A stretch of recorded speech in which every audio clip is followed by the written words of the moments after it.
From the Alvin and Rosalie Sarachek studio, PBS Kansas presents Kansas Week. Sedgwick County is reeling after federal funding cuts to local programs for young mothers and the mentally ill. Also, the sound of gunfire has become a chilling echo, with another Wichita child critically injured in an accidental shooting. Community leaders are demanding action to stop the relentless cycle of gun violence, claiming the lives of the city's youngest. But first, Wichita Mayor Lily Wu reveals the disturbing barrage of racist and threatening messages she's been receiving after a transgender proclamation sparked outrage. We'll examine the escalating tensions and the mayor's response to the hateful attacks. Kansas Week starts right now.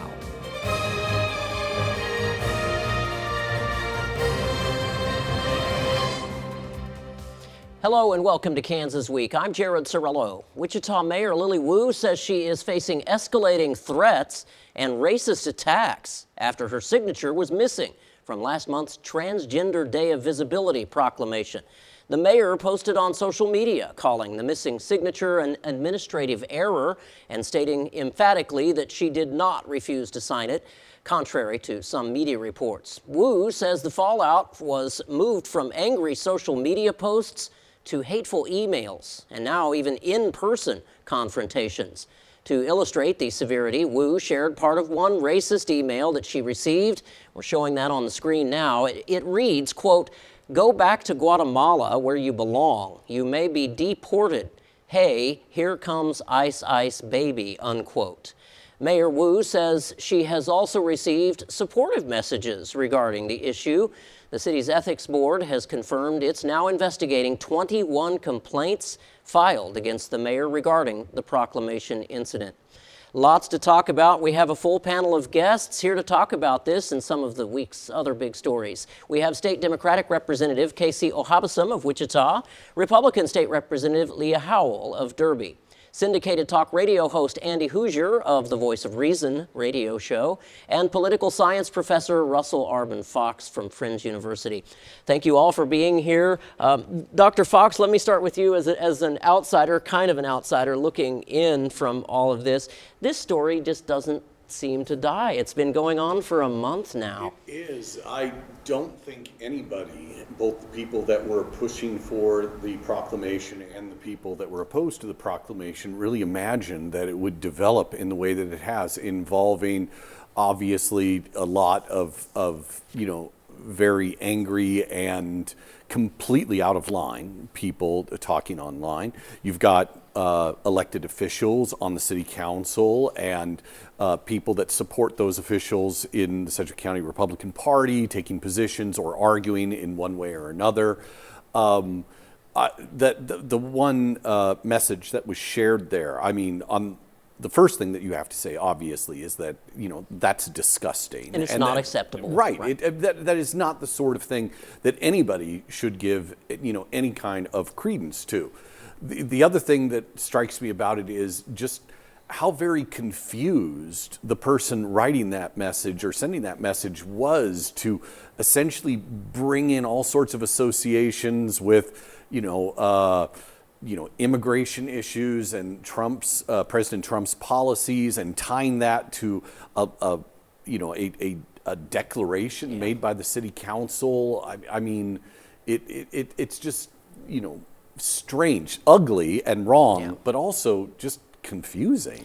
Andy Hoosier, let me move over to you. Does the mayor have to bring all of this out? Is it as representatives? I'm sure public representatives, many people have received hateful from experience. I have too.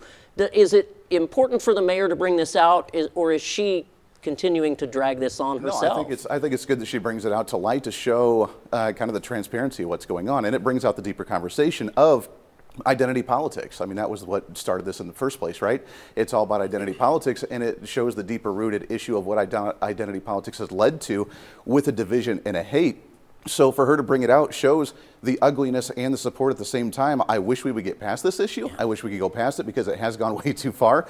But at the same time, I think it needs to be a deeper discussion of what identity politics has led to whether it's the racial attacks on her or whether it's the transgender issue from the very beginning, that we need to have this conversation and say we need to move past all these identity politics, and then hopefully we could start getting past some of these types of attacks. And some people are even saying that the people who brought forward this proclamation are laughing at everything that's going on because this continues to perpetuate itself. Right. Exactly. So, yeah, I mean, it brings a focal point on what they tried to do in the first place. Yep.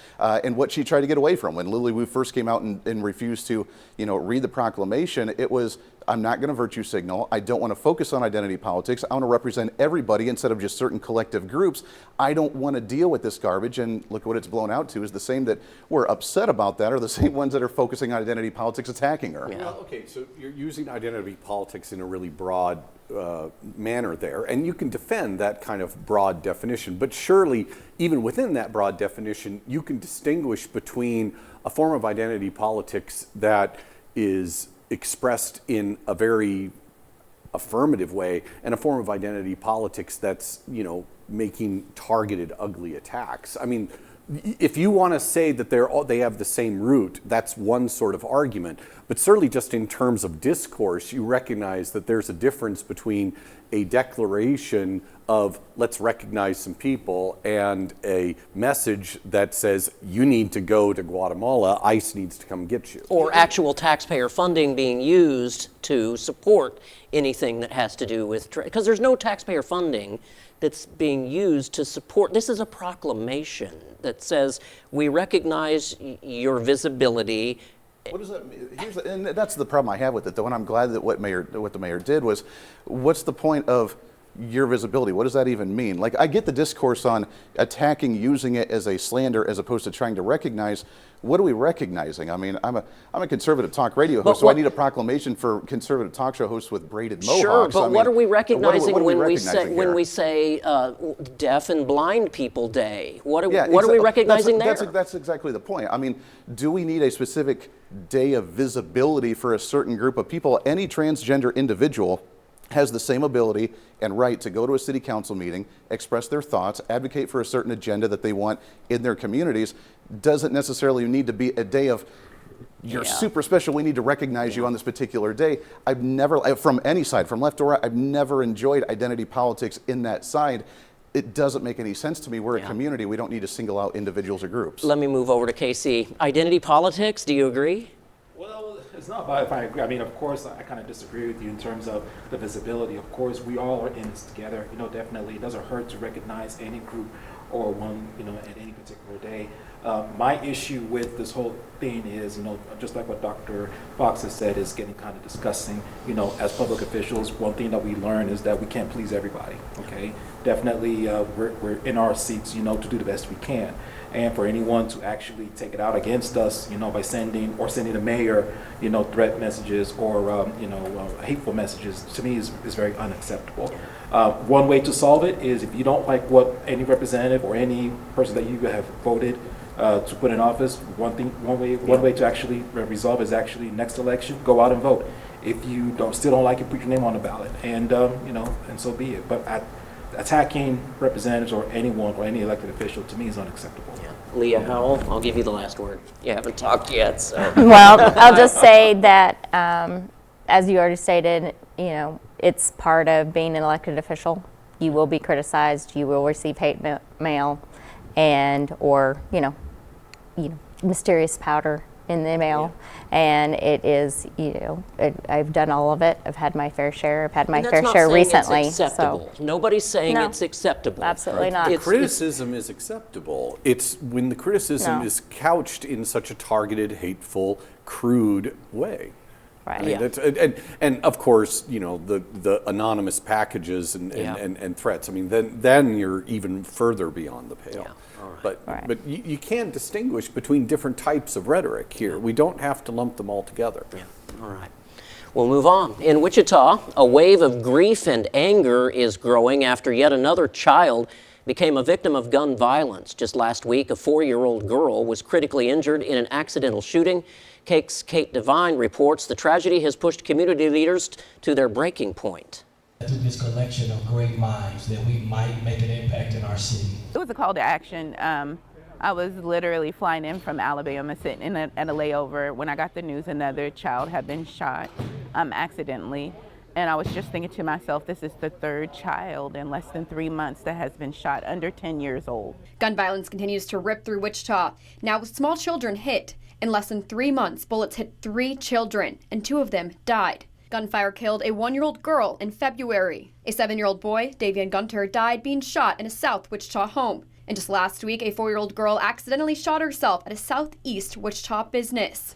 Gun violence has plagued our community for so long. So many young people are losing their lives on a weekly and almost daily basis. Came together to talk about ways to get away from those negative things. Tuesday night, people gathered to face the crisis head on, led by Cure Violence ICT and Destination Innovation.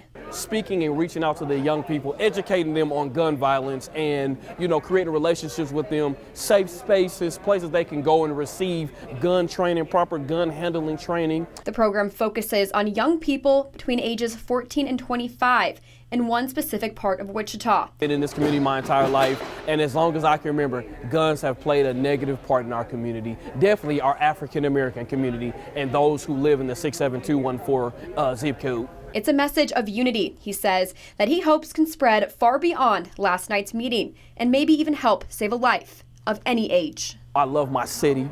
I love what we're attempting to do, but we need not only the black community, but we need everybody to come together on one accord, because if we save one life, we save our own life. Casey Hobson, I can't help but think, as a journalist my entire life, I've covered shootings and stabbings and crime my entire career, and I can't help but think, here we go again. We see a shooting, we see someone die, and the community rallies, things calm down, and then we see another shoot. How do we stop this? Is there a way? Yes. Okay. Well, basically, just like what he was talking about, is basically for us to come out and actually talk about, gun violence and what the dangers of with respect to gun violence. I am,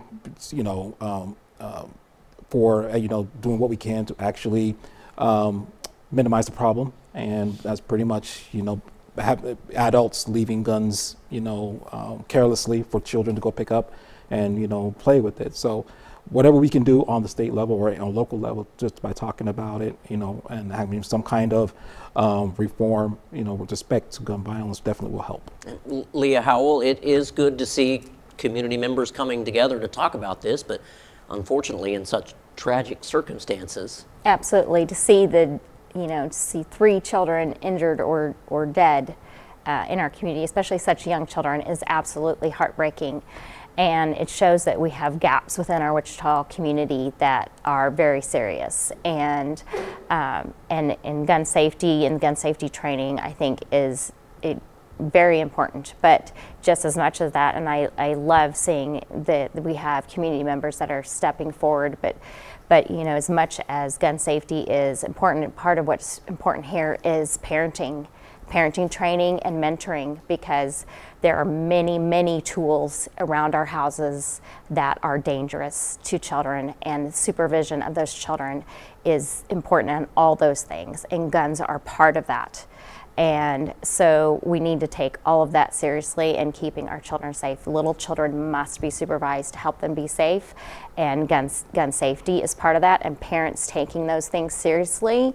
And if you're a parent with guns, you must absolutely take that ownership seriously and recognize the seriousness of your gun ownership and supervising your children around guns. Dr. Fox? Do we know exactly? I mean, clearly on the basis of the reporting, we've got one instance of a small child getting a hold of a gun that was not properly stored, right, and they injured themselves. There was another shooting within a home.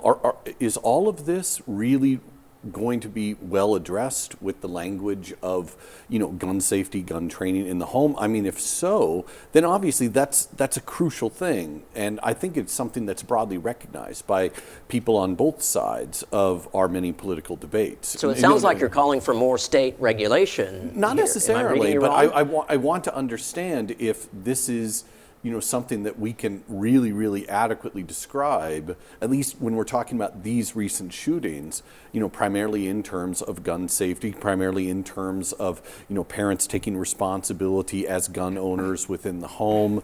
I mean, we're not talking in these recent shootings about, gang activity or anything along those lines.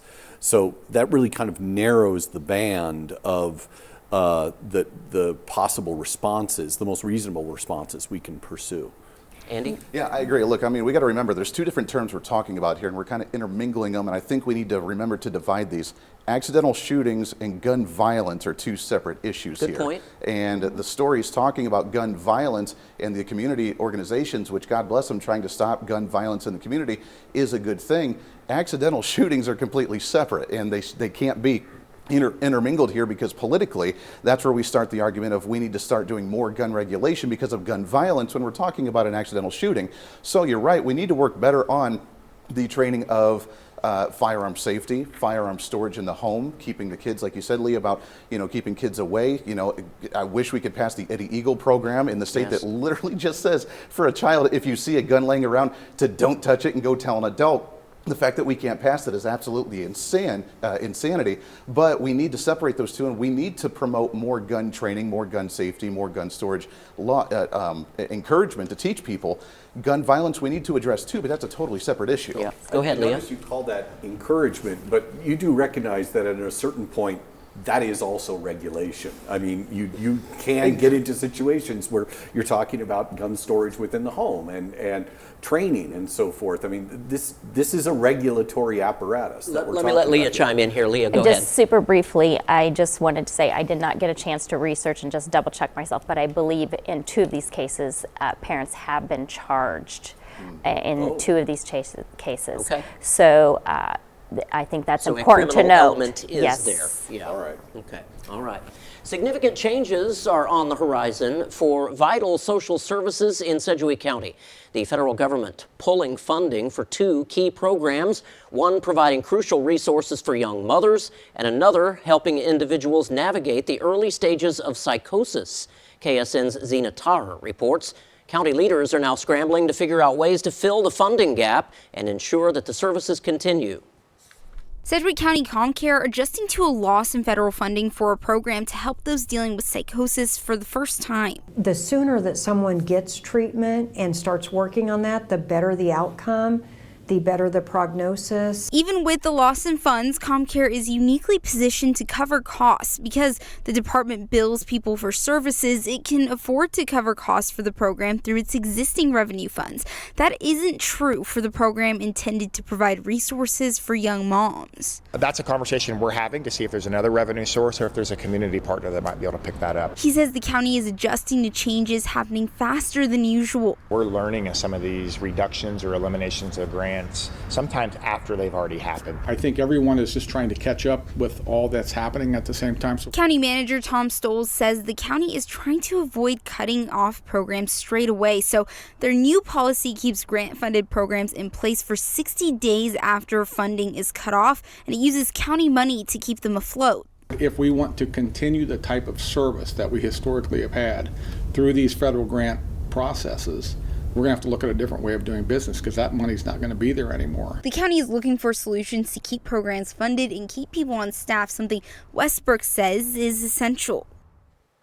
Andy Hoosier, let me start with you. Is the federal government moving too fast on all of these budget cuts and DOGE efforts? Are we going too quickly? Or it's going quicker than what government's usually used to. Right. And to me, and personally, I think it's a good thing. Look, I mean, a reset's happening. It's uncomfortable right now. We're going to have to adjust, but we need to get back to the roots of what government is for. Federal government, in my opinion, is not supposed to be doing these things in the first place. They're supposed to have very specific duties, and social programs, they're supposed to be geared more towards the states, more towards the local communities, more towards the private sector, and the federal government doing their vast DOGE cuts is a reset that needs to happen, because right now the federal government spending 120% of the GDP is unsustainable, and 80% of the government spending is social programs. We have to do something, and we have to reform it in some way. So look, the state will find a way to adjust. Local communities will find a way to adjust. These programs are necessary locally, but we have to find a way to get them out of the federal government, or else we're not going to be able to sustain them in the long run anyways. Dr. Fox, I know you disagree there. Well, okay. I mean, look, we can turn this into a really large argument about political philosophy and constitutional powers and a whole bunch of other things. I'll just say that while obviously there's plenty of people that agree with you, Andy, I know There's this one Republican lawyer I know. He is conservative as the day is long, strong supporter of the president. But I was talking to him about this, and he just said there are some things that call for a scalpel rather than a sledgehammer. They really need to stop using the sledgehammer. And these community health problems aren't the only thing as well. We're talking about air traffic control, National Weather Service. The National Weather Service people are coming out now saying lives are in danger. Same situation with social services. Casey? Well, you're exactly right. I mean, it looks like we're moving too fast. I mean, if that you want to cut spending, I mean, at least the government, federal government has to put some kind of timeline as to the cuts they're going to make, so that it gives both state and local entities time to adjust and not just do it all of a sudden. Yes, all these cuts are, we have lives, you have services that are being impacted, and when you have like surprise cuts on the state level, how do we respond when, all of a sudden we just get news that, something's not going to be there? Of course, you got to give, just like you said, you have to give it a gradual approach versus all of a sudden. So that, in my opinion, there's the macro level argument, but even aside from the macro level argument, there's just the fact that these are complex organizations. Yeah. It's actually not very easy for people that have hired staff, that have developed programs, to all of a sudden turn on the dime and find alternative sources of funding. A timeline, letting people know something's coming, over the horizon rather than surprising it on them. That's an issue. The only problem I have with that is the fact that when government does slow down and do that, then they always find a way to put so much red tape it never actually happens. And that's why people on the conservative side are so frustrated, because we've talked about for years, we're going to audit the government, we're going to cut spending, we're going to slowly steer the ship this way, and it never happens. The only way to be productive in this field is to say it's done, figure it out on yourself, but we can't do it anymore. Leah, let me move over to you with about a minute left here. Why can't we go through the appropriations process? Why does everything have to be slashed in the middle of the budget year? Why can't we go through the appropriations process and determine what's going to be budgeted next year?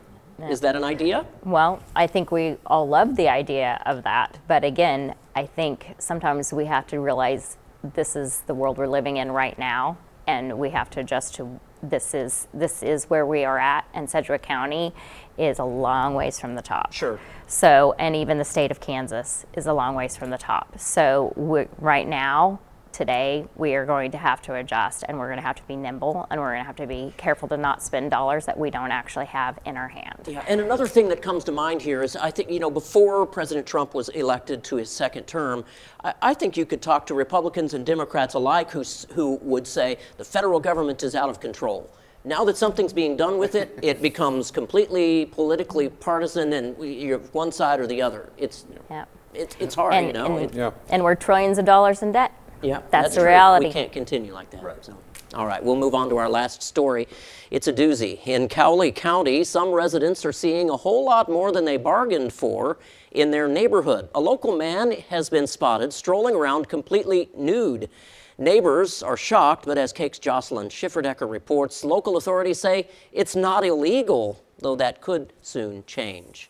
People living in this neighborhood just south of our Kansas City are upset, saying the man who lives in this house walks around naked. Most of the concerns were there were children in the area. Most of them was where he was walking out to his mailbox or on a public road in the nude. This outraged Cowley County residents like Pam Crane, so she made some calls. Quickly found out that it is completely legal for somebody to walk nude in public in Kansas. Right now in Cowley County, there is no ordinance against this. But after getting several phone calls from concerned neighbors, Tuesday night the county commissioners met to start the discussion to possibly change this. The board directed myself and the county councilor to work with the county attorney and the county sheriff to present some options at the next meeting. Cowley County Sheriff David Folletti explains why this isn't against the law, county or state. The statute that deals with this closely is lewd and lascivious behavior. And unfortunately, in that statute, we have to show that he has an intent to arouse himself or others. We were not able to prove that in this case. We knocked on the man's door, but he didn't answer. In the meantime, residents like Crane say they're glad the county is stepping in. I expect that there will be something within a couple of weeks. In Winfield, Jocelyn Schifferdecker, Cake News on your side. Okay, so we've established that lewd and lascivious requires intent, but what about indecent exposure? Or do we not have any indecent exposure laws? Why are you asking me? I just can't believe this is happening. These are local ordinances. These are county ordinances. Indecent exposure surely doesn't have to require intent. I'm just going to want to go on the record that I'm disappointed that they didn't work harder to try to get that guy on camera. Maybe I'm glad they didn't. Andy Hoosier, what do you think? Yeah, look, I mean, God bless him for feeling comfortable in his skin. I'll say that. I've been one where I despise laws like HOAs and what you can do in my yard and what I can do on my own property. At the same time, like you said, indecent exposure, especially with children around, there's a level of I'm going to do whatever I want to and you can't tell me to and the government can't force me to do anything to I'm harming the community because there's kids around there and I need to act a little bit more responsibly. So yeah, there's got to be that line, and I'm glad the county's starting to address this, but yeah, that's good for him, I guess. Well, let me move over to the two state lawmakers here. Leah, can we address this at the state level? Well, as a mother of 4 sons, I just have to say that I'm pretty sure this is not a young, fit man, especially reading this article talking about him out cutting wood in the nude. I don't think he's particularly concerned about protecting the family jewels, apparently. But I would just say my recommendation would be make a nice fresh loaf of sourdough bread or some cookies, go over and visit your neighbor, see if you can encourage him to put on a pair of shorts when he goes outside. It's usually the best place to start with any kind of conflict. I do think they said that they have tried, but the guy won't cooperate at all, Casey? Yeah, that's my understanding. At the same time, I just have to say that, we already have laws on the books with respect to indecent exposure. I think it's a local issue, and I think it should be handled on a local issue. Yeah, it's just, when children are involved, especially with about 30 seconds left, anybody want to chime in about how, Was he using an axe or a chainsaw? Right, it's rough. I think a lot of people are shocked that this is not actually illegal. I just can't imagine. There's a reason people live in the county. Yep, that's true. That's true. There's a lot less rules. We are out of time, but thank you so much to Casey Ohabasam, Leah Howell, Andy Hoosier, and Russell Arbin Fox for participating. Also, thanks to Cake and KSN for sharing their stories with us. I'm Jared Cirillo. We'll see you again next week.